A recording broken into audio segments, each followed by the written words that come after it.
निर्ग्रंथ प्रवचन के विषय में, उसकी भाव भूमिका में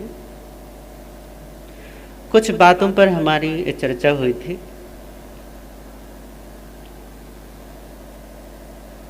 कि किसी भी ग्रंथ को, किसी भी शास्त्र को सुनने का कोई लक्ष्य होता है, कोई हमारे मन में कोई भावना होती है, तब हम किसी शास्त्र का पठन करते हैं, अध्ययन करते हैं या उसका श्रवण करते हैं।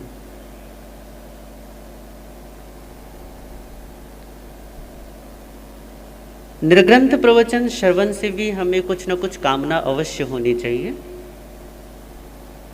कोई ना कोई आशा अवश्य होनी चाहिए, और उन्हीं आशाओं पर, उन्हीं कामनाओं पर हम चर्चा कर रहे हैं। जिसमें पहली आशा ये थी कि हम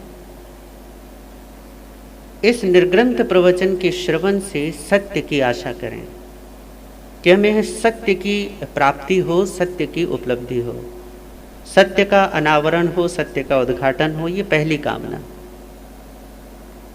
दूसरी आशा, दूसरी जो कामना, उस पर बात करते हैं और अपनी बात को आगे बढ़ाते हैं।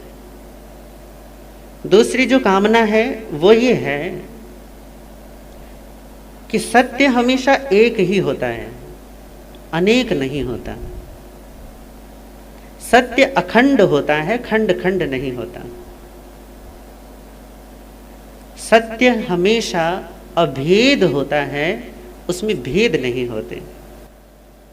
परंतु जब अखंड, अभेद और एक सत्य को, उस अद्वैत अनुभूति को जब किसी के समक्ष प्रकट करना हो, तो प्रकट करने के लिए उस हृदयगत मौन को भाषा का सहारा चाहिए होता है।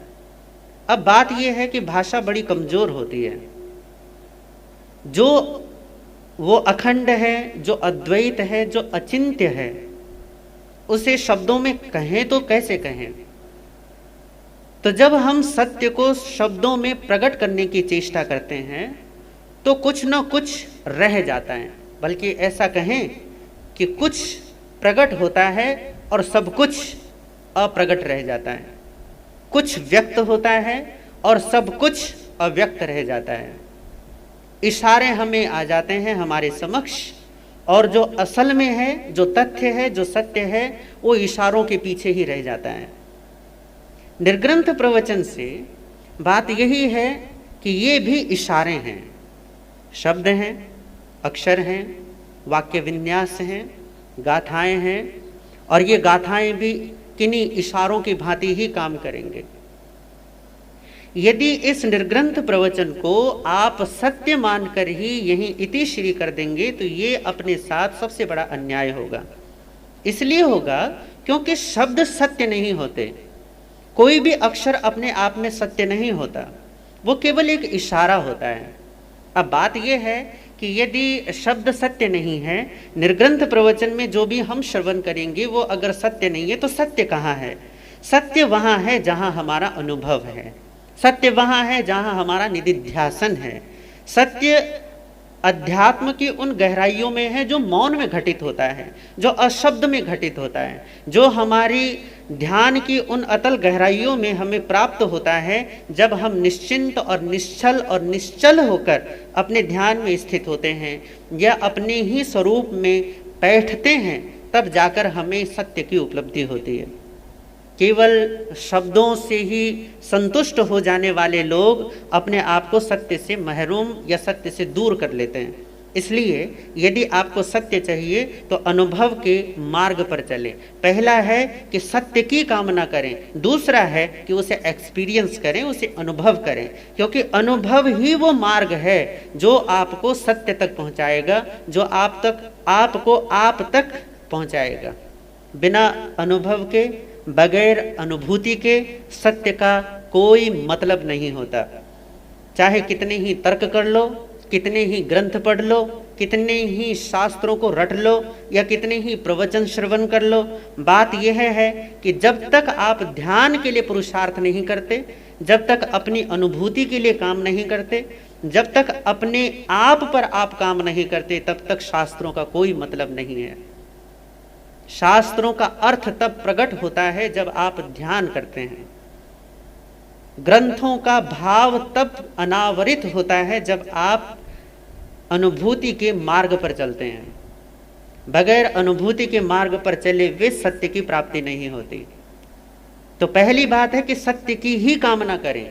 दूसरी बात है कि कामना करके ही बैठे न रहें, बल्कि वो उपाय अपनाएं, वो सारे विधि विधान अपनाएं, वो सारे कार्य करें, वो सारे के सारे जो भी आप कर सकते हैं, जिन रास्तों पर चल सकते हैं उन सारे रास्तों पर चलें जिनसे आप अपना अनुभव हासिल कर सकें, सत्य की प्राप्ति के द्वार को खोल सकें। उन सारे तरीकों को यदि अपना सकते हैं तो अपना लें, तो फिर चाहे वो कोई सा भी उपाय हो, सामायिक का हो, संवर का हो, त्याग का हो, प्रत्याख्यान का हो, तपस्या का हो, शास्त्र श्रवण का हो, मनन का, श्रवण का, निधिध्यासन का हो, कोई सा भी जो रास्ता आपको उचित लगे और जो रास्ता आपके अनुभूति के मार्ग को प्रशस्त कर दे, आपको उस रास्ते पर बढ़ चलना चाहिए। बगैर ध्यान के, बगैर स्वाध्याय के, बगैर आत्मचिंतन के, बगैर आत्म अवधान के, बगैर आत्म अनुसंधान के आप अनुभूति हासिल नहीं कर सकते। और जब तक अनुभव न हो तब तक सत्य केवल एक सपना है, एक कल्पना है। सत्य को सत्य समझने की भूल न करें। इसलिए दूसरा जो निर्ग्रंथ प्रवचन से हमें आशा करनी चाहिए वो ये है कि हमारा अनुभव प्रगाढ़ हो, हमारा आत्म अनुसंधान का मार्ग प्रशस्त हो, हमारी आत्म अनुभूति की जो राह हो वो और विस्तृत हो और विस्तार पाए। ये हुई दूसरी बात। तीसरी आशा जो निर्ग्रंथ प्रवचन से हमें करनी चाहिए वो ये है कि जब भी हम किसी ग्रंथ को, किसी शास्त्र को पढ़ते हैं तो शास्त्र को पढ़ते हुए, ग्रंथ को पढ़ते हुए आप एक गौर करेंगे, ग्रंथों में दो तरीके की बातें होती हैं। एक होती सामयिक। सामयिक का मतलब है जिस समय उसका उपदेश था, उसका कहने वाला विद्यमान है, उस समय की बातें, उस समय की प्रचलित परंपराएं, प्रचलित मान्यताएं भी कमोबेश शास्त्रों में उल्लिखित हो जाती हैं। जैसे भगवान महावीर जब विद्यमान थे तो उन्होंने जो उपदेश दिए उसमें कुछ ऐसी बातें थी जो उस समय के, उस देश में या उस क्षेत्र में, उस स्थान में प्रचलित थी। तो संयोग से कहो या ऐसा कहिए कि कुछ उद्धरणों के माध्यम से, कुछ उदाहरणों के माध्यम से भगवान ने उनका भी निर्देश कर दिया अपने उपदेशों में। ये तो हुई सामयिक बात। पर शास्त्र का एक दूसरा जो महत्वपूर्ण बात है, क्योंकि देखो सामयिक चीज़ों का हमारे लिए कोई बहुत ज़्यादा मूल्य नहीं होता। जो पहले था वो आज है, जो आज है वो कल ना होगा या कल होगा, बदल जाता है, परिवर्तित हो जाता है। इस परिवर्तन की लहर को तो आप बहुत अच्छे से महसूस कर सकते हैं। आपके बाप दादों का जो जीवन था वो आपके पिता का जीवन नहीं, जो आपके पिता का जीवन है वो आपका जीवन नहीं। हमारे महापुरुषों में जो पूर्वज हमारे गुरुजन थे उनका जो जीवन वो हमारा नहीं, जो हमारा है वो आने वाली पीढ़ियों का पता नहीं होगा या नहीं होगा। परिवर्तन तो हर जगह होता है। इसी को कहते हैं सामयिक बातों का उल्लेख हो जाना। दूसरी चीज जो सार्वकालिक और सार्वभौमिक होती हैं, जिन पर किसी देश का और किसी स्थान का कोई प्रभाव नहीं होता, और ऐसा एक ही चीज है जिसे हम सत्य कहते हैं, वो देश और काल से ऊपर होता है। इसलिए सत्य पर किसी भी देश का और किसी भी काल का प्रभाव नहीं पड़ता। लोग आते हैं, जाते हैं, लोगों का जन्म होता है, लोगों की मृत्यु भी होती है, परंतु सत्य ना आता है और ना जाता है। सत्य का ना जन्म होता है और ना सत्य की ही मृत्यु होती है। सत्य नित्य है, सनातन है, अज है, अयोनी है, पर साथ ही साथ नित्य और नूतन भी है। प्राचीनतम से प्राचीनतम है और अर्वाचीन से अर्वाचीन है। यही सत्य की सबसे बड़ी महिमा है। शास्त्रों का दूसरा जो उल्लेख है वो इसी के बारे में है।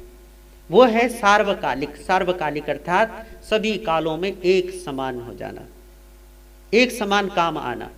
भगवान महावीर के समय में जो बात जैसे काम आती थी आज भी काम आएगी, और आगे जैसे काम आती थी आगे भी काम आएगी। सार्वभौमिक उस क्षेत्र में जैसे पंजाब में काम आने वाली वैसे महाराष्ट्र में भी, और जैसे महाराष्ट्र में काम आने वाली वैसे ही आगे तमिलनाडु वगैरह में भी। जैसे भारत के लोगों को काम देगा वैसे ही पाकिस्तानी और चाइनीज और जापानीज, वैसे ही जैसे उनको काम देगा वैसे ही आगे यूरोप वालों को और यूके वालों को सबको काम देगा। मतलब ये है कि जहाँ जहाँ जीव मात्र हैं वहाँ वहाँ ये एक जैसा सबको काम देने वाला है, बस उसे अपनाने वाला, उसे फॉलो करने वाला कोई होना चाहिए। ये तो हुई शास्त्र की बात। निर्ग्रंथ प्रवचन में ये हमारा सौभाग्य कि सामयिक बातों का उल्लेख ही नहीं है, क्योंकि आपको पता होना चाहिए कि निर्ग्रंथ प्रवचन संग्रह ग्रंथ है। संग्रह ग्रंथ का मतलब इस आगम से उस आगम से कुछ अच्छी गाथाओं को उठा के उन्हें संग्रहित कर दिया गया है। और हमारी विमल प्रज्ञावान मुनिवर गुरुदेव श्री चौथमल जी महाराज साहब, जैन दिवाकर के नाम से जिन्हें हम जानते हैं, उन्होंने इस ग्रंथ का संग्रह किया है। और संग्रह इतना अच्छा है कि इसमें केवल और केवल सार्वकालिक और सार्वभौमिक बातों का ही इसमें संग्रह या उल्लेख किया गया है। और शास्त्र का भी मतलब यही तो होता है। ग्रंथों का केवल ग्रंथ का मतलब एक ही होता है, जो सबको सब जगह सब समय में एक जैसा काम दे, उसे एक जैसा काम आए, उसी को तो हम शास्त्र कहते हैं।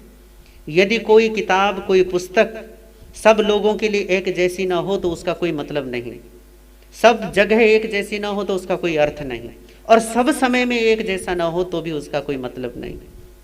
ग्रंथ वही है, शास्त्र वही है जो सबको सब काल में और सब जगह पर एक जैसा काम देता है, एक जैसा काम आता है, एक जैसे मार्ग प्रशस्त करने का उपाय और उपकरण बनता है। इसीलिए हम उसको शास्त्र कहते हैं। तो आप जीवन की किसी भी परिस्थिति में रहें, किसी भी स्थान पर रहें, साधु हो साध्वी हो, श्रावक हो या श्राविका हो, ये कोई बहुत बड़ी मूल्यवान बात नहीं है। मूल्यवान बात यह है कि हम इसकी सार्वकालिक और सार्वभौमिक जो इसका उपदेश है, उस उपदेश के अनुसार हम अपने जीवन को ढालें, और वो ढालने का यही है कि इसके सत्य को प्राप्त करने की कोशिश करें। तो निर्ग्रंथ प्रवचन से 3 आशाएं हमारी। पहली आशा है कि हमें सत्य की ही कामना हो, दूसरी आशा कि हमें अनुभूति हो उस सत्य की, और तीसरी कि जीवन की चाहे किन्हीं भी परिस्थितियों में रहें, किसी भी स्थान पर रहें, कहीं भी रहें, हमारा कुल, हमारा गोत्र, हमारी जाति, हमारा वंश, हमारा रंग, हमारा आकार, हमारा प्रतिकार, हमारा कुछ भी कैसा भी क्यों ना हो, ये हमारा जो सत्य का भाव है ये सदा अचल और अवस्थित रहना चाहिए, एक जैसा रहना चाहिए। ये 3 आशाएं ये निर्ग्रंथ प्रवचन से हम करते हैं। अब हम थोड़ा सा आगे बढ़ते हैं।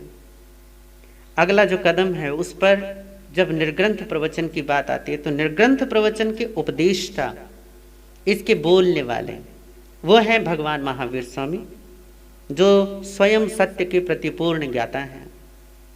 ज्ञाता है इसलिए उपदेष्टा हैं, और वो स्वयं श्री भगवान हैं। अपने पुरुषार्थ से उन्होंने अपनी भगवत्ता को पूर्ण प्रकट किया है, और शिष्य हैं समर्पित प्रेमी गौतम स्वामी। या आप ऐसा भी कह सकते हैं, नाम किसी का भी ले लो, 11 गणधर हैं। उस समय में उनके 14,000 शिष्य थे, 36,000 शिष्याएं थी। आपको जो नाम अच्छा लगे वो नाम आप लिख सकते हैं, पर बात यह है कि गुरु यहाँ स्वयं श्री भगवान हैं और शिष्य गौतम स्वामी हैं। जब गुरु उपदेश देता है तो उसके मन में उपदेश देने का, उसकी अपनी करुणा का भाव होता है। उस करुणा में एक सात्विक कामना जुड़ी होती है। इसे आप गुरु की कृपा कहो कि कृपा का एक भाव जुड़ा रहता है, जिसे हम आम बोलचाल की भाषा में कृपा को कह देते हैं कि उसकी एक कामना जुड़ी होती है। अब इस कामना में आप कहोगे कि भगवान महावीर स्वामी तो भैया राग और द्वेष से परे, वीतराग और वीत द्वेष है, मोह से पूरी तरीके से रहित हैं, तो उनकी कौन सी कामना हो सकती है? होती है। इन आत्मज्ञानी महापुरुषों की भी एक सद्कामना होती है कि समष्टि का कल्याण हो, सबको अपने स्वरूप की प्राप्ति हो, सबको अपने आत्मभाव की उपलब्धि हो। ये इन महापुरुषों की कामना होती है। अब भगवान महावीर स्वामी की जब उन्होंने ये उपदेश दिया है तो उनकी भी कोई ना कोई कामना होगी, कोई ना कोई इच्छा हमसे होगी। अब वो इच्छा हमारी पद और प्रतिष्ठा की तो नहीं है ना। एक बाप तो जैसे कहता है कि एक पुराना गाना सुना होगा आप लोगों ने, तुझे सूरज कहूं या चंदा, तुझे दीप कहूं या तारा, मेरा नाम करेगा रोशन, जग में मेरा राज दुलारा। हर बाप यही चाहता है कि जो काम मैं ना कर पाया वो काम मेरा बेटा कर दे, है ना। बाप डॉक्टर नहीं बन पाता तो भैया अपने बेटे के पीछे पड़ा रहता तो डॉक्टर बन जा। हर माँ की इच्छा होती है कि जो वो ना कर पाई वो उसकी बेटी कर दिखाए। हर गुरु की एक कामना होती है कि जो वो खुद ना कर पाए उनके शिष्य कर दिखाएं। जो पिछली पीढ़ी जो होती है वो अगली पीढ़ी से और बेहतर की उम्मीद करती है। पर ये सब सांसारिक बातें हैं। कितना ही नाम कर लो, अपना बड़े से बड़ा नाम कर लो, पर है तो संसार की ही बात। पिता चाहता है कि उसका बेटा ज्यादा से ज्यादा धन कमा के और सब कुछ अच्छा बना के अपना जीवन बहुत सुखमय व्यतीत करे। पर बात यह है कि भैया ये भी तो संसार की ही बात है। श्रेष्ठतम बढ़िया से बढ़िया गाड़ी, बढ़िया से बढ़िया कंपनी की ले लो, बढ़िया से बढ़िया घर बना लो और बढ़िया इटली से बढ़िया अपना संगमरमर मंगवा लो, जर्मनी से बढ़िया कांच मंगवा लो। पर बात तो सिर्फ यही है कि है तो संसार की ही बात है। पर परमात्मा जब उपदेश दे रहे हैं, सदगुरु जब उपदेश दे रहे हैं, तो गुरु का उपदेश केवल और केवल एक ही कामना से होता है कि जिसे ये उपदेश दिया जा रहा है या जिस तक ये उपदेश जाए उसका कल्याण हो जाए, उसका मंगल हो जाए। तो भगवान महावीर की भी हमसे 3 कामनाएं हैं, उन पर भी हम थोड़ी सी चर्चा कर लेते हैं। सबसे पहली कामना, सबसे पहली कृपा, सबसे पहली करुणा जो उनकी हम पर है वो ये है कि अब वो कोई नैतिक शिक्षक तो है नहीं भैया कि आपको पढ़ाएंगे कि भैया ऐसा करो वैसा करो। वो एक आध्यात्मिक महापुरुष हैं। तो सबसे पहला जो उनका वो है उपदेश या उनकी कामना हमसे वो ये है कि कर्म जनित अज्ञान से पैदा हुए कर्म और फिर कर्मों के प्रति आसक्ति, इसका त्याग हो जाए। हमारी आसक्ति कर्मों में बड़ी होती है, इसीलिए तो हम एहसान जताते हैं दूसरों पर। कर्मों की आसक्ति का मतलब ये हुआ कि आप बाल बच्चों को पाल कर पोस कर बड़े कर देते हैं और फिर उनसे अपेक्षा बांध कर बैठ जाते हैं कि भैया अब बाल बच्चों का टाइम है हमारे लिए कुछ करने का। ये अपेक्षा होती है, ये दूसरों से कामना होती है। परंतु भगवान कर्म की आसक्ति से मुक्त करना चाहते हैं। इसका मतलब ये हो कि कर्म का बंधन आपकी इच्छाओं में है, इच्छाओं का बंधन आपके मोह में है। महावीर प्रभु आपको केवल मोह से मुक्त करना चाहते हैं, क्योंकि जो मोह से मुक्त हुआ, जो वो आसक्ति से मुक्त हुआ, वो जो आसक्ति से मुक्त हुआ वो कर्म के बंधन से भी मुक्त हो जाता है। तो पहली बात कि भैया मोह से मुक्ति, कर्म से मुक्ति है। तो महावीर केवल और केवल आपको कर्म से मुक्ति, मोह से मुक्ति देना चाहते हैं। यही उनकी इच्छा है और इसके अलावा कोई इच्छा नहीं है। तो पहली इच्छा जो महावीर हमसे करते हैं, जो हमसे जताते हैं, बेशक उन्होंने सीधा नहीं कहा है पर फिर भी उनके उपदेशों से आपको झलक जाएगा, उनके उपदेशों से आपको पता चल जाएगा। निर्ग्रंथ प्रवचन की जैसे जैसे चर्चा आगे बढ़ेगी आपको बिल्कुल पता चल जाएगा कि महावीर केवल और केवल एक ही बात चाहते हैं कि किसी न किसी तरीके से जीव अपने स्वरूप में पहुंच जाए, किसी न किसी तरीके से मुक्त हो जाए, अपने आत्मदशा को प्राप्त कर ले। ये पहली इच्छा जो महावीर हमसे चाहते हैं। और तो अगर महावीर ये पहली इच्छा हमसे करते हैं और आप अपने आप को महावीर का अनुयायी समझते हैं, किसी बुद्ध पुरुष के शिष्य के रूप में या उनकी संतान के रूप में अपने आप को मानते हैं, तो ये आपका पुनीत कर्तव्य है कि आप अपनी मुक्ति के लिए सन्नद्ध हो जाएं, अपनी मुक्ति के लिए तैयार हो जाएं। किसी भी चीज से समझौता ना करें जब तक आपको मुक्ति उपलब्ध ना हो जाए। मुक्ति के लिए प्रयासरत रहें। कोई ना कोई तरीका, कोई ना कोई उपाय जो भी आपको हस्तगत आए, जो भी लगे कि हाँ ये मेरी मुक्ति में साधन है, उस साधन को अपनाने में देरी ना करें, क्योंकि महावीर चाहते हैं कि जल्द से जल्द आप मुक्त हो जाएं। तो पहली बात, किसी भी प्रकार के बंधन से मुक्त करने की इच्छा उनकी है हमसे कि वह हम मुक्त हो जाएं। दूसरी इच्छा, हमें अहंकार से निकालकर आत्मा में ले जाना चाहते हैं। क्षुद्र अहंकार हमारा, छोटा छोटा अहंकार हमारा, जो हमारी छोटी छोटी पहचान, मैं किसी का बाप हूँ, मैं किसी का पति हूँ, मैं किसी की पत्नी हूँ, हम किसी का एक छोटा सा हमारा समाज होता है, और समाज में फिर मैं अध्यक्ष हूँ, मैं मंत्री हूँ, मैं ये हूँ, मैं वो हूँ, अलाना फलाना। कई बार तो ऐसा हो जाता है कि समाज में कोई नहीं चाहता कि तुम अध्यक्ष बने रहो, पर फिर भी 20 साल तुम लगे रहते हो समाज की छाती पर बैठकर। ये क्षुद्र अहंकार हैं, छोटे छोटे अहंकार को बचाने की कोशिश। और गजब ये है कि इस छोटे से अहंकार को बचाने में पूरा का पूरा जीवन तुम्हारा ऐसे ही चला जाता है, और फिर भी बचता कहाँ है? एक दिन मौत आती है और तुम्हें ले जाती है। तो महावीर केवल चाहते हैं कि भैया तुम अहंकार से निकलकर बाहर आकर आत्मा की सर्वोच्च दशा में आ जाओ। मन का, बुद्धि का, चित्त का, अहंकार का क्षेत्र चाहे कितना भी विस्तारित क्यों ना हो, कितना भी बाहर में विराट क्यों ना हो, परंतु आत्मा की विराटता ही विराटता है। बाकी सारा का सारा क्षुद्र खेल है, छोटा खेल है। तो अहंकार से निकालकर आपको आत्मा की तरफ ले जाना चाहते हैं, ये महावीर की दूसरी इच्छा। और तीसरी इच्छा, निम्न स्तर के जीवन से उच्च स्तर का जीवन देना ही महावीर का लक्ष्य है, उनकी इच्छा है। निम्न स्तर का जीवन, यही छोटा मोटा जीवन, बस बढ़िया मकान बन गया तो आदमी खुश हो गया, कपड़ा बढ़िया मिल गया तो खुश हो गया, खाना बढ़िया मिल गया तो भैया हमें क्या लेना देना है, बस ठीक है, जीवन चल रहा है ना तो चलने दो। पर महावीर कहना चाहते हैं कि इतना ही तो जीवन नहीं है।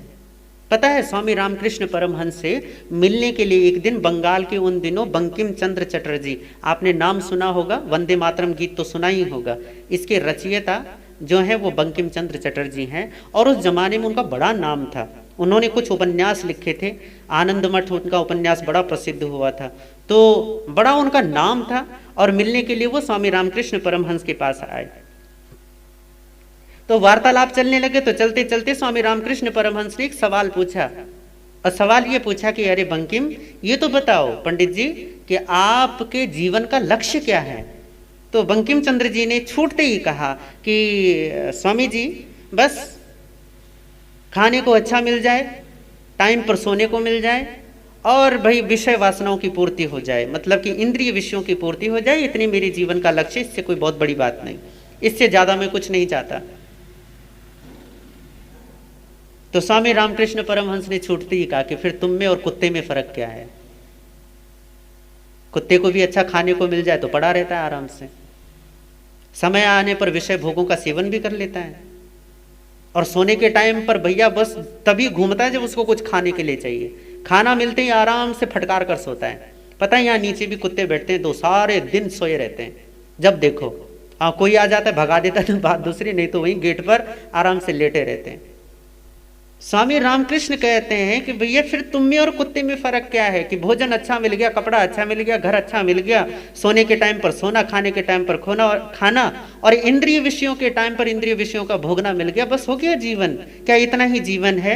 महावीर भी आपसे ये नहीं चाहते, कोई भी बुद्ध पुरुष आपसे ये नहीं चाहता। अब बात यही है कि निम्न स्तर के जीवन से महावीर चाहते हैं कि आप उच्च स्तर के जीवन में आए, क्षुद्रता को छोड़कर विराटता को अपनाएं, क्योंकि उपनिषद भी यही कहते हैं कि यो वै भूमा तत्सुखम, जो विराट है वही सुख है, क्षुद्रता में, सीमा में, बंधन में, पराधीनता में सुख नहीं है। जब आपके जीवन का बड़े से बड़ा जो दुख है वो ये नहीं है कि आपको धन का अभाव है, या आपको रिश्तों का अभाव है, या कोई प्रिय व्यक्ति है वो बिछड़ गया है। जीवन का बड़े से बड़ा जो दुख है, सारे दुखों के मूल में एक ही दुख है, और वो दुख ये है कि आप क्षुद्र चीजों को पकड़ कर बैठ गए हैं, उनमें आसक्त हो गए हैं। और दुनिया का चलन यही तो है, वो खुद भी क्षुद्र होते हैं और दूसरों को भी क्षुद्रता में उलझाए रखना चाहते हैं। दुनिया का चलन यही है कि आनंदित व्यक्ति को नीचे गिराने में और मरे हुए व्यक्ति को ऊंचे उठाने में लोगों की एकता और उनका उत्साह देखते बनता है। कोई व्यक्ति आनंदित हो जाए, कोई व्यक्ति अच्छा हो जाए तो भैया लोगों से सहन नहीं होता। पूरी जिंदगी टांग खिंचाई और उसके बाद मरने के बाद ओहो ये तो बहुत अच्छे थे, सज्जन थे, बढ़िया थे। जीवन में कभी किसी को अपनी ना विराटता का पता चला, ना किसी दूसरे का पता चला, तो उसे सहन न कर पाए और मरने के बाद प्रशंसाओं की झड़ी। भैया जीवित जीते जी उस ऊंचाई को छुओ जो आपका अपना स्वभाव है, जो आपकी अपनी नियति है। अपनी नियति से दूर भागने की कोशिश मत करो। जीवन में कोई ना कोई ऐसा क्षण, कोई ना कोई ऐसी बात, कोई ना कोई ऐसा समय, कभी ना कभी आपका कोई पीक पॉइंट आता है जब आप अपनी सर्वोच्चता में होते हैं, अपनी पूरी कुशलता में होते हैं। अपनी उस कुशलता का त्याग मत करो, समझौता मत करो जीवन की छोटी छोटी चीजों से।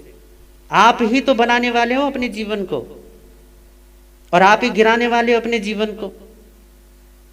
तो समझौतावादी मत बनो। ये झुकते झुकते झुकते झुकते कुबड़ मत निकाल दो अपना। जीवन का सौंदर्य यही है कि आप क्षुद्रता का त्याग करके उच्चतर जीवन की तरफ बढ़ें। जीवन का मंगल यही है कि हम छोटापन त्यागे और बड़प्पन में चले जाएं। बड़प्पन आपको यही दिखता है कि भैया हम माता पिता हैं तो हम बड़े हो गए, या हमें ये पद मिल गया तो हम बड़े हो गए, या हमारा समाज में नाम थोड़ा ज्यादा हो गया तो बड़प्पन आ गया। बड़प्पन, इस बड़प्पन की बात नहीं कर रहा कि तुम यदि आज समाज में छोटा सा तुम सदस्य बने हुए हो किसी संस्था में, तो भैया कल के दिन तुम थोड़े से मंत्री बन जाओ, परसों आएगा तो तुम अध्यक्ष बन जाओ। या बड़प्पन ये नहीं कह रहा हूँ कि अभी तुम्हारी शादी नहीं हुई तो तुम पति बन जाओ या पत्नी बन जाओ, अभी बच्चे नहीं हुए तो बच्चे बन जाओ। नहीं नहीं नहीं, माता पिता होना कोई बहुत बड़ी बड़प्पन की बात नहीं है। जानवर भी आसानी से बन जाते हैं और आपसे ज्यादा बेहतर तरीके से बनते हैं। इतनी आसक्ति नहीं रखते जितना मनुष्य रखता है। इतनी मूढ़ताएं पशु और पक्षी नहीं करते जितनी मूढ़ता मनुष्य करता है। चाहे वो पद और प्रतिष्ठा की बात हो, चाहे जीवन की बात हो, हर क्षेत्र में मूढ़ता करता है। तो यहां पर अवस्था की केवल एक ही बात है, बड़प्पन की एक ही बात है कि अपनी चेतना को विस्तार दो।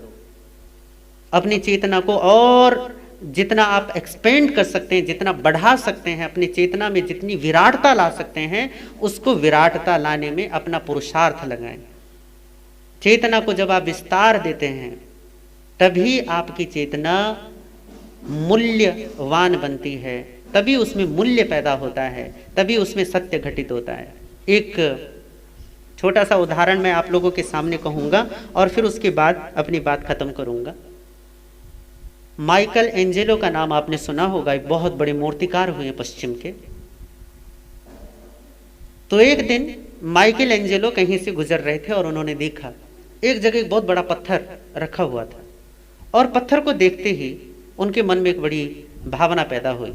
तो जिस दुकानदार अभी भी दुकान खोलकर बैठा है, दुकानदार से पूछा कि भाई ये पत्थर मुझे चाहिए, आप दे सकते हो? ये पत्थर कितने में आप दे दोगे? अब पत्थर जो है वो दुकान के बाहर, तो वो बोला दुकानदार, अरे भैया काहे का पत्थर, कैसा पत्थर, आप तो इसे फ्री में उठाकर ले जाओ, मैं तो इससे परेशान हूं, मुझे क्या करना है इस पत्थर का, आप इसे चाहो तो आप इसको क्या कर लो, ऐसे ही ले जाओ। तो माइकल एंजेलो ने वो पत्थर उठवाया और ले आए। लेने के बाद उन्होंने उस पर छेनी हथौड़ी का काम चालू किया और लगभग 1.5-2 साल तक उस पत्थर पर काम करके उससे एक बहुत बेहतरीन मूर्ति बनाई। और मूर्ति वो थी जब जीसस को सूली चढ़ाई जाती है, और सूली चढ़ाने के बाद जब जीसस को सूली से उतारा जाता है तो उतारने का उसे, क्योंकि मरियम की वो गोदी में होते हैं, तो मरियम ने मरे हुए जीसस को अपनी गोदी में उठाया हुआ है, और मरियम बड़ी ही करुणा से, बड़ी लाचारी के भाव से जीसस की तरफ देख रहे हैं। वो दृश्य कि जीसस मरियम की गोद में है और मरियम ने उनकी तरफ ऐसे देख रही है। जो भी मूर्ति को देखता वो बहुत प्रसन्न होता कि ऐसी मूर्ति कमाल है। आज तक के इतिहास में किसी ने इतनी सुंदरतम मूर्ति, इतनी करुणा से, इतनी संवेदनाओं से भरी हुई मूर्ति किसी ने ना बनाई होगी। माइकल एंजेलो की वो मूर्ति देखने के लिए वो दुकानदार भी आया जिस दुकानदार से एंजेलो ने वो पत्थर लिया था। तो वो दुकानदार एंजेलो से बोलने लगा, अरे वाह, मूर्ति तो बड़ी भव्य बनाई, बड़ी सुंदर बनाई, आपको ये पत्थर कहाँ मिल गया? तो वो बोले, माइकल एंजेलो बोले, करे भैया ये पत्थर वही है जो आपकी दुकान से उठवाया था मैंने। करे नहीं, मैं नहीं मानता, वो पत्थर और ये मूर्ति, कहाँ ये मूर्ति और कहाँ वो बेढंगा पत्थर? करे मैं नहीं इस बात को मानता। माइकल ने कहा, करे नहीं, ये वही पत्थर है। तो कहा, करे आपने उस पत्थर में इतनी भव्य मूर्ति बना दी? करे हाँ, बस नहीं, करे मैंने मूर्ति नहीं बनाई, मैंने केवल और केवल जो फालतू का पत्थर था उसे हटा दिया, और जो बचा है वो सामने है आपके। मैंने केवल और केवल जो निरर्थक था उसे हटा दिया, और जो अब आपके सामने है वो सुंदर है, बस सुंदर रह गया और वो बच गया। जीवन में ये कथा हम सब की है, निरर्थक को हटा दो, जो बचेगा वो सार्थक होगा। क्षुद्रता को हटा दो, जो बचेगा वो विराट होगा। बुरे को हटा दो, जो बचेगा वो अच्छा होगा। तो आप कोशिश करें, पुरुषार्थ जगाएं अपने जीवन में कि महावीर की ये तीसरी कामना हम सबको उपलब्ध हो कि ओहदा बड़ा हो या न हो, बड़प्पन यदि जीवन में आए तो केवल और केवल सत्य का आए, आत्मा का उतरे। क्योंकि जिसके जीवन में आत्मा की संपदा उतर जाती है, आत्मबोध का ये प्रकाश उतर जाता है, फिर वो जीवन की क्षुद्रताओं में, जीवन के छोटेपनों में नहीं उलझता। तो छुटपन में खुश न हो, बड़प्पन को अपनाएं, और बड़प्पन केवल और केवल सत्य का ही है, इसके अलावा कोई बड़प्पन इस संसार में नहीं। तो आप भी भगवान महावीर की इन 3 कामनाओं को अपनाएं, इन 3 इच्छाओं को देखें और देखो कि कहाँ आप इनकी इन 3 इच्छाओं को पूरा कर रहे हो और अपना पुरुषार्थ और अपना समय दे रहे हो। यदि आप ऐसा कर पाते हैं तो जीवन दिव्य बनता है, भव्य बनता है। इन्हीं भावनाओं के साथ ओम